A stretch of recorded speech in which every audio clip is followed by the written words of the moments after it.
রায়পুরে মোহনা টেলিভিশনের 15 বছর পূর্তি উপলক্ষে আলোচনা সভা ও কেক কাটা অনুষ্ঠিত।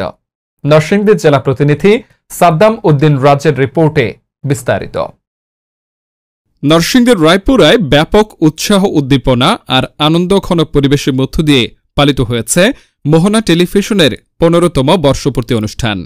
বর্ষপূর্তি উপলক্ষে রায়পুরা উপজেলা প্রতিনিধি বিনা আক্তারের আয়োজনে সোমবার 11 নভেম্বর বিকেলে রায়পুরা উপজেলা পরিষদ কনফারেন্স রুমে কেক কাটা ও আলোচনা সভা করা হয়।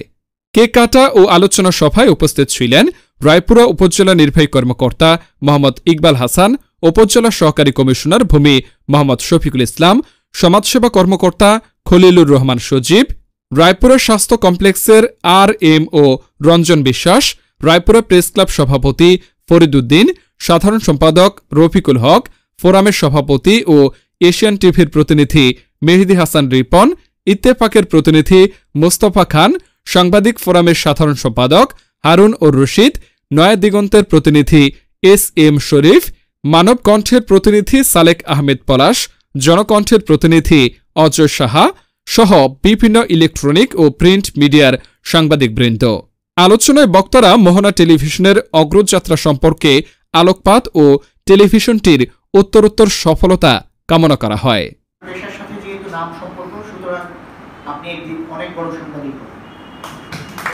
তো আমি সে দোয়া করি। প্লাস পাশাপাশি মোহনা টেলিভিশনের ভবিষ্যৎ, তাদের প্রতিষ্ঠান হিসেবে, সংবাদ মাধ্যম হিসেবে মোহনা টেলিভিশন যেন আরো অনেক দূর পর্যন্ত যায় এবং সত্যিকার অর্থে সত্য এবং ন্যায় পথের যে সাংবাদিকতা, সেটি যেন মোহনা টেলিভিশন অক্ষুণ্ণ থাকে, সেই বিষয়টি আমি আশা করব মোহনা টেলিভিশন সবসময় ধরে রাখার চেষ্টা করবে। টেলিভিশন খুব গুরুত্ব সহকারে প্রচার করতেছে এবং যে সরকার যখন থাকে, প্রত্যেকটি সরকারের গঠনমূলক এবং ইতিবাচক রিপোর্টগুলো মোহনা টেলিভিশন খুব দক্ষতার সাথে পরিবেশন করে। আজকে আমি ধন্যবাদ জানাবো বিশেষ করে আমাদের উপজেলা নির্বাহী অফিসার জনাব ইকবাল হাসান স্যারকে। শত ব্যস্ততার মাঝেও ইকবাল হাসান স্যার আমার এই প্রোগ্রামে উপস্থিত হয়েছেন। আরো ধন্যবাদ জানাবো আজকের এই প্রোগ্রামে উপস্থিত বিশেষ অতিথি রায়পুরা থানার সহকারী কমিশনার ভূমি শফিকুল ইসলাম স্যার, সমাজসেবা অফিসার খলিলুর রহমান স্যার এবং রায়পুরা থানার স্বাস্থ্য কমপ্লেক্স